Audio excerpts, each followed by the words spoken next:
Hi, and welcome to Session 5. We're down to the live fire combat. We're at fire combat. I'm Russ Gifford, and remember, you don't have to listen to me through all this. You can use your arrow keys anytime you need to. Forward to jump ahead, back to go back and repeat what I said, or look at the slides. Either way, it works. So, you ready to take aim at understanding a very important part of ASL? Here are the goals for this session. We are going to learn about firing infantry units and their squad weapons, about using the infantry fire table, also known as the IFT. We will also learn about TEMs, which are terrain effects modifiers, and DRMs, which are die roll modifiers. And we'll learn about fire groups. Other things I want you to learn about are morale checks, pin checks, or also known as pin task checks, and differences between prep fire, defensive fire, and advancing fire. Now that's an awful lot, and I've actually decided to split this session into a couple of segments, but we will learn all of these things in this session. I know the last session was pretty long, so I'm going to try and move through this one as quickly as I can, but I am using an awful lot of examples again. So, let's get started. In ASL, fire happens only in certain phases in each player turn.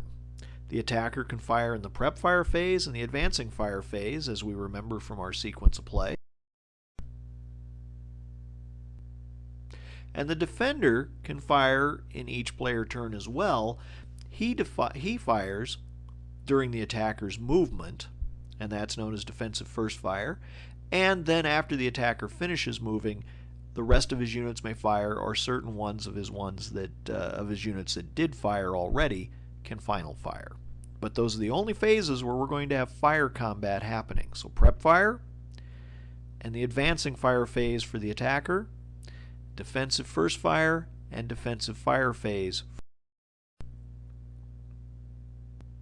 Generally, units do not fire in both phases. They fire in one or the other. Now, multiple man counters have an inherent firepower listed on their counter, and we've gone over this before, so I'm going to try and move through it rather quickly. And as you can see, there is the firepower. The second item, they can use that amount of firepower at any target within normal range, and normal range is the second number. That's a 6. Second number is a 6. Normal range. If they fire beyond their normal range, they will fire at half their firepower. So if we fired beyond the 6 here, we would have it. Now the maximum distance they can fire is twice their normal range. So what's the maximum distance for this unit? 12 hexes, correct? And that would be at half the firepower. What's half of the 4? 2. So theoretically, we have from 7 to 12, this unit could fire 2 firepower factors. Does that mean from 1 to 6 he could fire 4 firepower factors? Well, there is one other exception here. Firepower is doubled at adjacent targets. So in other words, if we are firing at an adjacent target 1 hex away, it's doubled. So this unit's firepower would be 8 at 1 hex. It would be 4 at hexes 2 through 6, and it would be 2 at hexes 7 through 12. And that works with all of our units. Whatever that first number is, the second number then is the range. Double that is their maximum range, and at 1 hex they are. Now, something we need to just note, because it's different in different types of games, I just want to make sure you understand this. Infantry units may fire in any direction. They have 360-degree ability to sight. They do not have a facing. There's some things that do impact that later, but for the most part, the infantry units may fire in any direction. I've already stated their firepower strength will depend on their range, and their inherent firepower may not be split between targets. Now there is an exception. Some units have sprayed fire, and that was that underline under the range. Spray fire says it can fire at 2 adjacent units. But normally we are attacking 1 hex.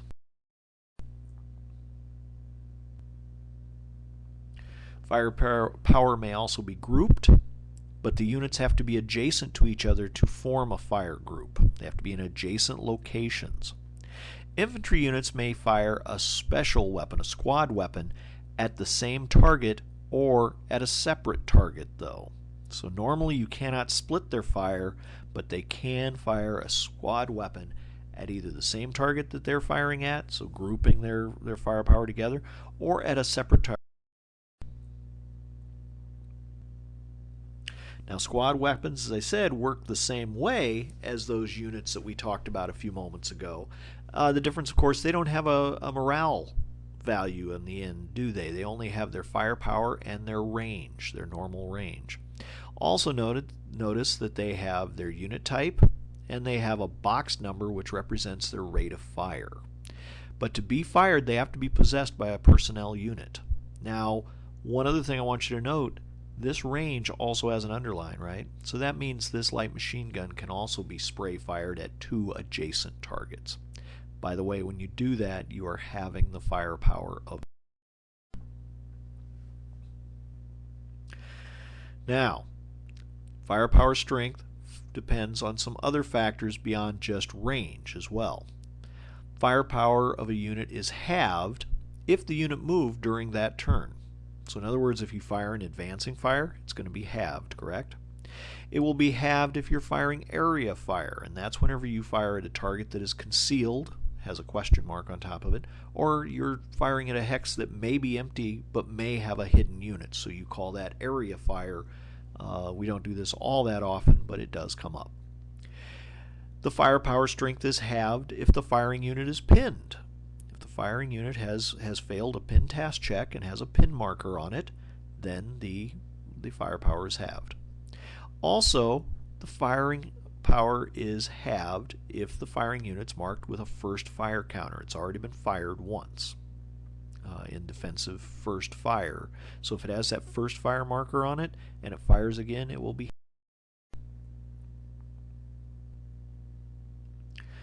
Now, before I get to this question, one of the things, all of those effects are cumulative. So in other words, the range being halved. Then if we were firing and we were pinned after range, we would also be halved. So we'd have the firepower once and we'd halve it again. Same thing with maybe we've already got a first fire marker, so we're halved, but the unit's now adjacent to us, so we're doubled. So it'd be back to the normal firepower, wouldn't it? All right, let's get to our example. Can these units fire at each other? One thing you have to notice, the 467 is on the second level. That's what that yellow marker under it means. And we see that this is the building in N1 has an inherent stairwell, right? So that stairwell tells us it has a ground level, level 1, and a level 2. This is up on level 2. This unit, the 747, is way over here in the woods. And if they were on the same level, if they were both on level 0, they couldn't fire at each other, could they? Our line of sight taught us that last time. The 467 wouldn't be able to see through the first wall, and the 747 would not be able to see through the hedge in N7. But since one of the units has a height advantage, both can see each other. So yes, they can fire at each other.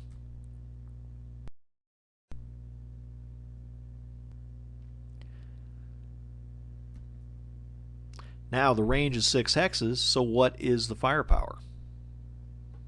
If we're talking about the 467, if it were firing, its firepower would be what? 4, correct? What if the 747 were firing back?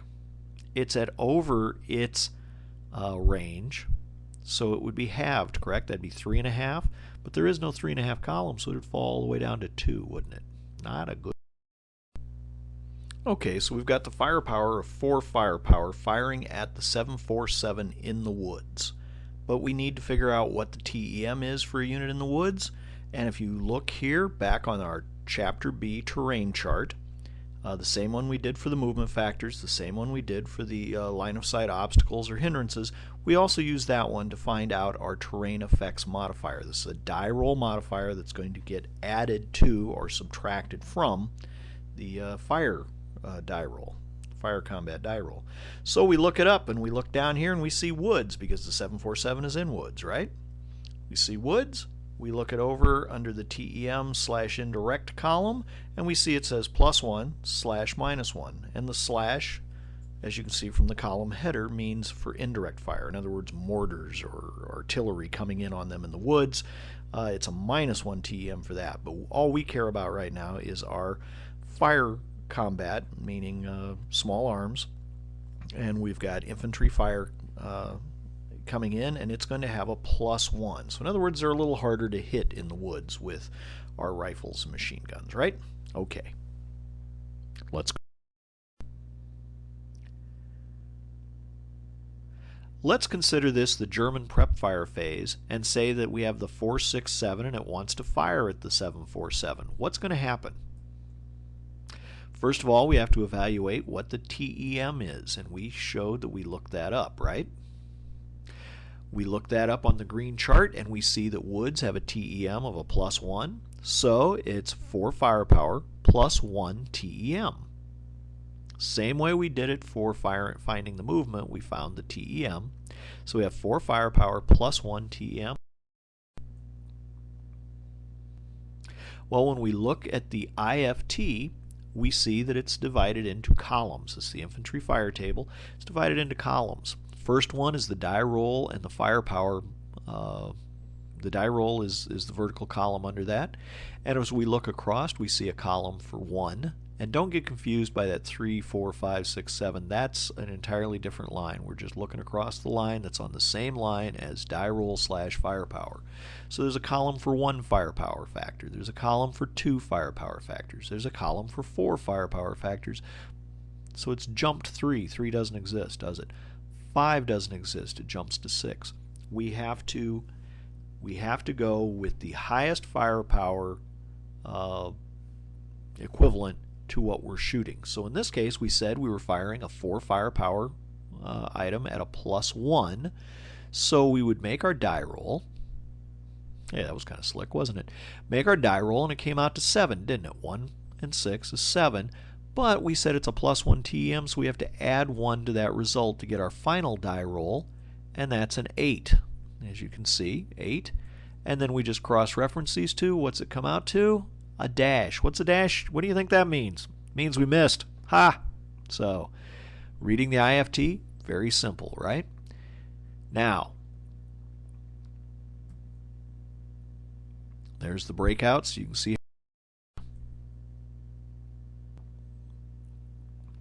Now, I said it was a German prep fire phase, and they would have missed, and we'd normally put a prep fire on it and call it good. Just like that, right? But for purposes of this example, let's say we hadn't made that first shot. Let's say we have another unit up on level 2 as well, and that unit on level 2 also wants to fire at the 747. They want to fire together. The last example didn't happen. We're going to try it now. It's a different prep fire phase. We've got 2 units up there now, and they want to fire group. Are they adjacent? Yes, adjacent is defined. They could move in one movement, one hex movement, one location change into each other's hex. They must be adjacent. So we have a 4, 6, 7, and we know its range is 6. So what is, with the second one, what's that going to turn out to be if they were fire grouped? The firepower total would be what? Kind of a trick here, isn't there? Because if we now count along that line that second 4, 6, 7 has and count the number of hexes we pass through, 1, 2, 3, 4, 5, 6, 7. So what happens?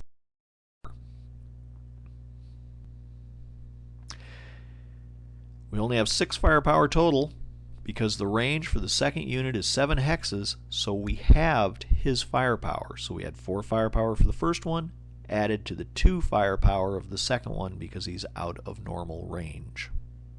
So now it would be on the 6th column, wouldn't it? But let's say we didn't do that. Let's say again we have something different going on. Let's say we have one of the second squad has a light machine gun. What happens now? What's the total firepower? Well, we know that we had the 4 and the 2, and the light machine gun has a range of 8, doesn't it? So it could add its 3, and we'd have 9 firepower plus 1 TEM. Well, how do we read that on that? Well, let's go look at it. Notice the column for 9 doesn't exist. There's no column for 9, no column for 10, no column for 11. 12's the next one up. Well, that's too high. We have to fall back. We only have 9 firepower, so we're shooting on the 8 column. We roll our dice and get a 7 again, add 1 for the TEM, and we have 8, and we have a back. So the result would be a normal morale check. Now that was if we assumed that we'd rolled the dice a second time and came up with 7, right? Don't think that just because we roll once. All of these grouped together, it is 1 die roll, and that counts for all of them. They got a 7 plus 1 was the 8. And we said that result would be a normal morale check, so we're going to place the prep fire markers. And notice we did not put a prep fire marker on the light machine gun. How come?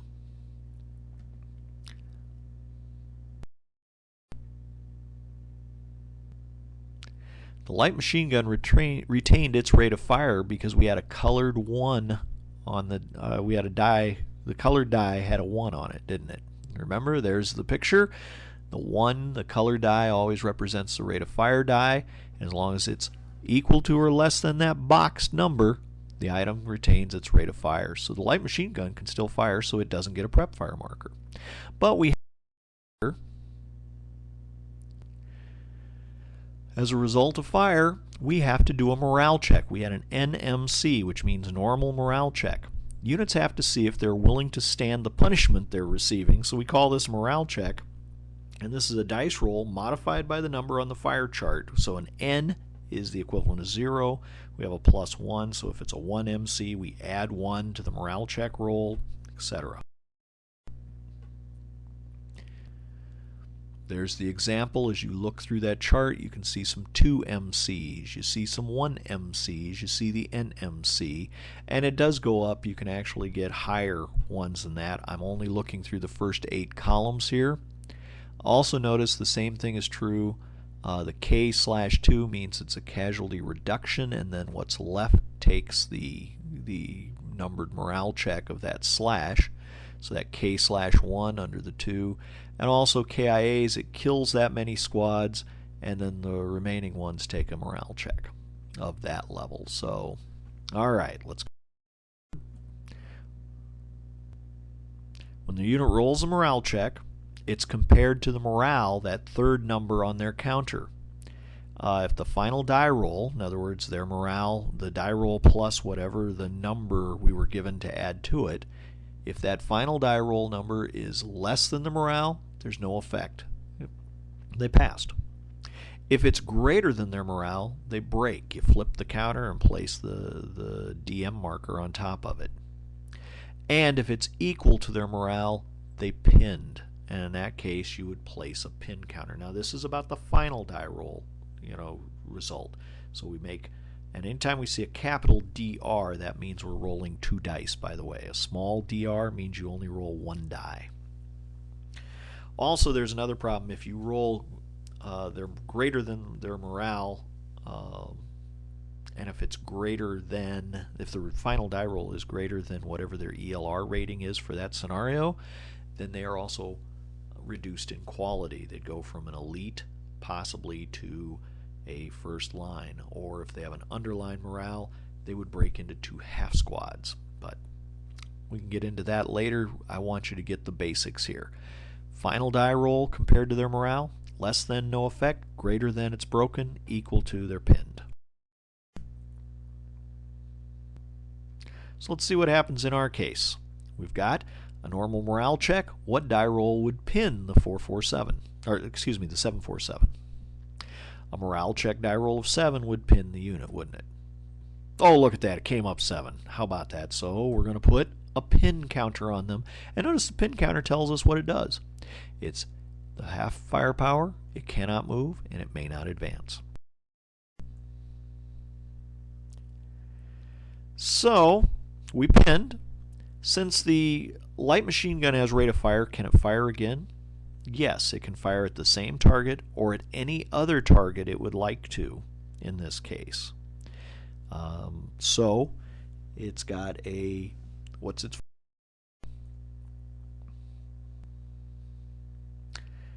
well, as we can see, it's got a firepower of 3 because it's at a range of 7, and the unit is the light machine gun has a range of 8, and it's only at 7 hex, so it's got a full 3, but we know there is no 3 column, correct?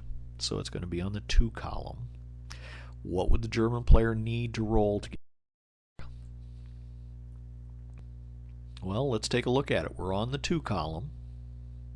With the 2 column, 1 morale check, there's actually 2 places to get it, isn't there, for the 3 or the 4, but let's remember we still have to give the unit a +1 TEM. It's still in the woods, so with that +1 TEM, we'd either have to roll, the final die roll would have to be a 3 or a 4, so that means we'd have to roll a 2 or a 3 on 2 6-sided dice.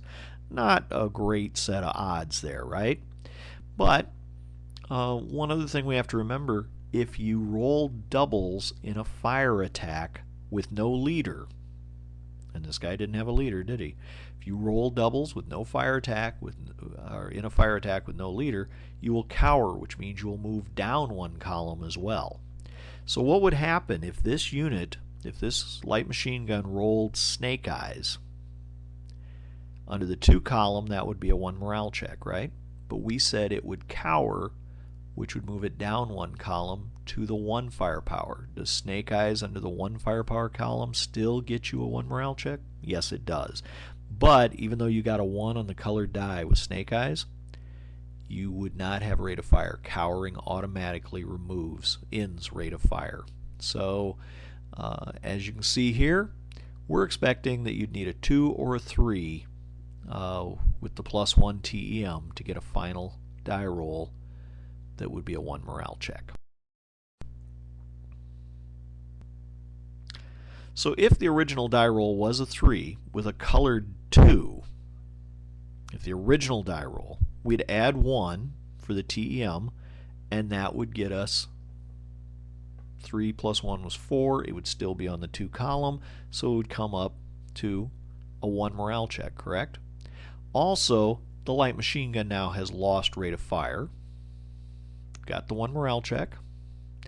Having lost rate of fire, we move the prep fire marker up top.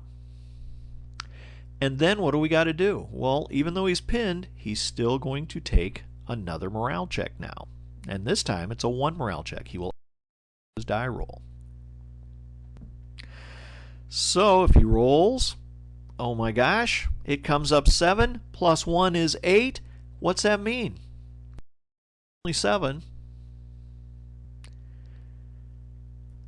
It means he's going to break. We take the pin marker off, we flip the counter over, and we put the DM counter on top. And that shows us that he is broken. And broken units cannot move, and they will not fire. They won't do much of anything until the rout phase.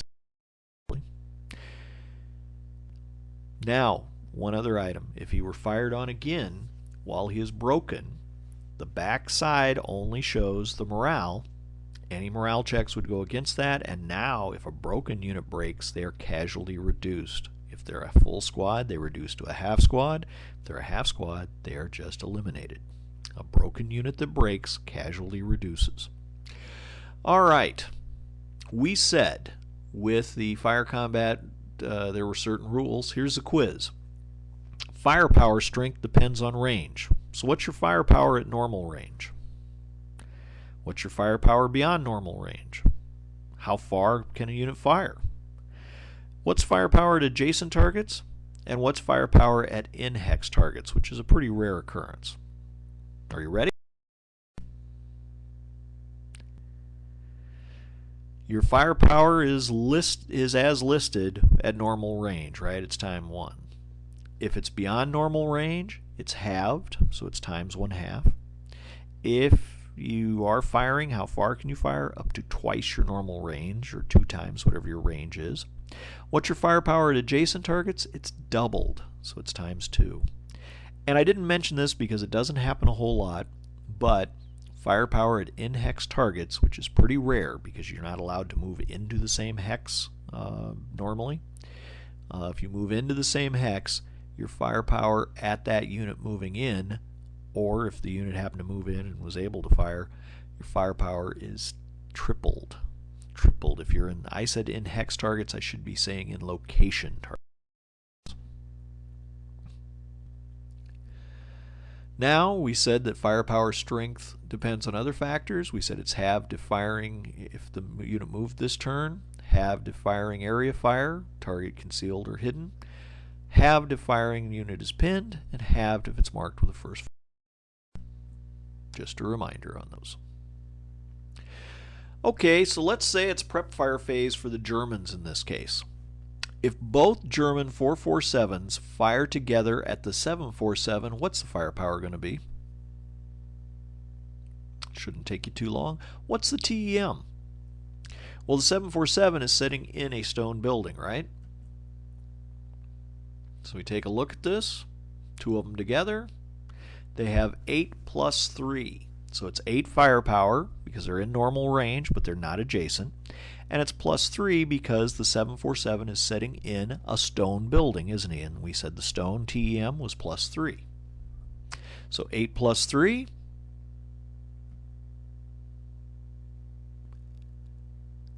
And if he rolls a 7, first of all, we go ahead and put the prep fire markers on because they fired and there's no rate of fire.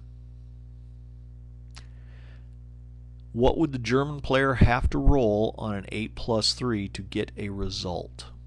In other words, anything but a no effect, which is the dash. If the German player rolled a 5, what would happen? Alright, we said the German player to get a result, and I didn't bring up the TEM, or excuse me, the IFT. You should have it in front of you. We're looking under the 8 column. We have to add 3 to it. What's the highest result on the 8 firepower column? The highest result is a PTC, which is a pin task check, on the 9 result. Well, we're adding 3, so that means 6 is the highest we could roll to get any kind of result. But now I'm asking the question, if the German player rolled a 5, what would that be? And what would happen if, in response, the American player then rolls a 6?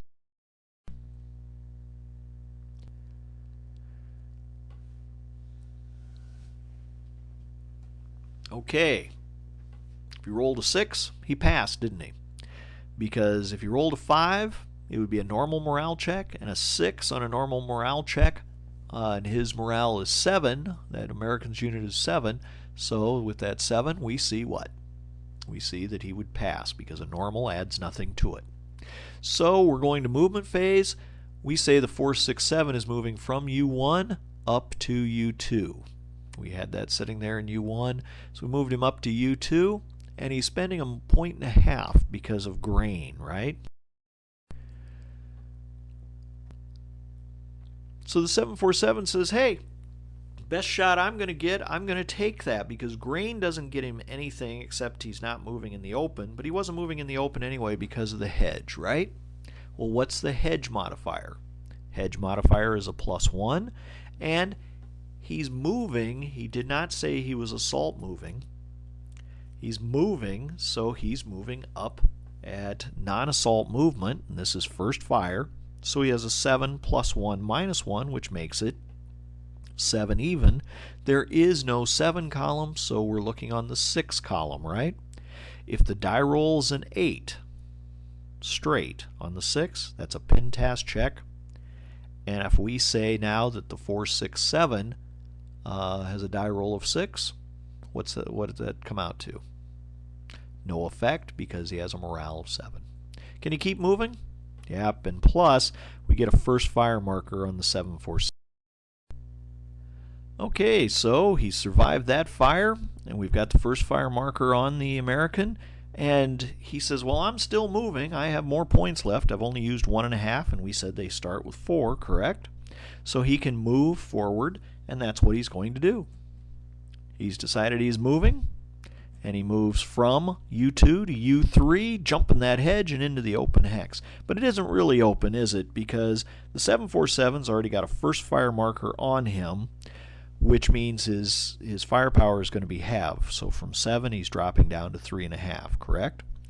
But he also is firing down the spine, and we said that that will continue. If we're firing anything that's touching that wall, it's going to give that unit in U3 some cover, isn't it? How much cover? It's going to give him a +2 TEM for the wall, isn't it?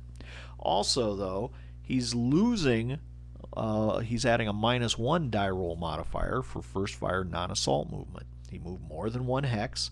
He didn't declare that it was an assault movement when he moved into U2, which would have meant that's all the farther he was going. So we know it's non-assault movement because he's moved more than 1 hex. So we get the automatic -1. So it's +2 for the wall, -1 for the non-assault. So it's a die roll modifier of a +1, isn't it? We see it's firing down that spine. And how much is it? Well, I said we halved it. 7 is halved to 3.5. Why did it drop to 2? Because there is no 3.5 and no 3 column on the IFT, is there? We got to drop all the way down to 2 firepower factors. So it's going to be 2 firepower factors +1. And when we take that shot, we just flip the counter. You may not have seen it. It's pretty subtle there. We just flipped that first fire counter over to final fire. Just flipped it right over, and it says final fire on the back. That's telling us, well, he's taken that subsequent first fire shot. Now it's going to have to be a pretty drastic situation for him to fire again. And he was only able to fire because the 4.67 is not any farther away than any of the other Germans, and he's within the normal range of this unit. Can't fire subsequent first fire at greater than normal range, and it has to be the closest, or at least the equivalent of closest. So he's at a 2, the others are at 2s. If he were 3 hexes away, we couldn't even shoot at him. But he's given us a shot, we're going to take it. Well, we roll a 4, that's a great roll, and let's say it was a 1 and a 3 so that we don't cower, because cower would have knocked it down another level, right? So let's say the die roll was a 1 and a 3, which would make it a 4. Add 1 for the TEM die roll modifier. It's the +2 TM -1 non-assault, so the final die roll modifier was a +1. So on the 4, +1 is a 5. On the he rolls and gets a 5 in return and says that's no effect because he's got a morale of 7, doesn't he?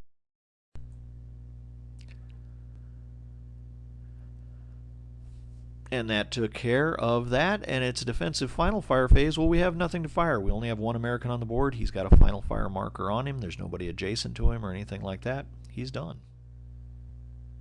So it is the advancing fire phase. After the final fire, we've gotten to the advancing fire phase. Well, the 4.67 can fire.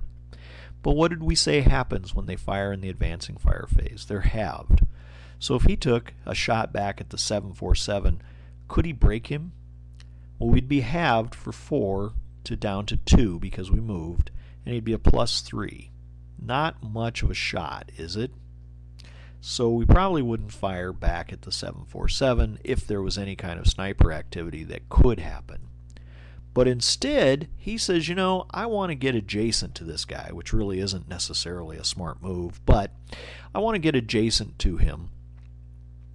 But I don't want to go into T3 if there's a hidden in place unit in there, because maybe in this scenario they'd said that the Americans could hide units, and this was in their setup range, so they could have hidden there. And we're doing it just so we can examine what happens when we're firing adjacent. So the 4.67 is declared he's going to fire at the T3 hex location. So firepower is doubled for adjacent, but it's halved for advancing, right? So that's 4 doubled to 8, halved down to 4, but it's also halved because it's area fire. I don't see a unit there, so I'm just spraying down the area, so that 4 is halved to 2 firepower. And the TEM is going to be equal to the building, which is a +2. It's a wooden building, so we have a +2. We have 2 firepower +2. Again, if we had snipers in play, we probably wouldn't be doing this. So we have 4 +2 TEM. If we it's a 2 firepower. If we roll a 4, we get a +2 TEM. We've gotten a 6. Now, if we look at the 6 under the 4, under the 2 firepower, what do we see? we see that on a 6 on the 2 firepower is a pin task check. That's a result. Any unit that is concealed and takes a fire check and has a result, not a no effect, but a result, would have to come up, would have to lose their concealment, or if they're hidden in place, they would have to be placed on the board. So he rolled low enough. If it was a hidden in place, he'd have to be revealed since we got a result. He says, hey, you got anybody there? And the American says, nah, you just wasted a good shot. So there's no unit in T3, but we're at the end of the advancing fire phase because the prep fired units cannot fire. They fired in the prep fire. So we're going to remove their prep fire chits.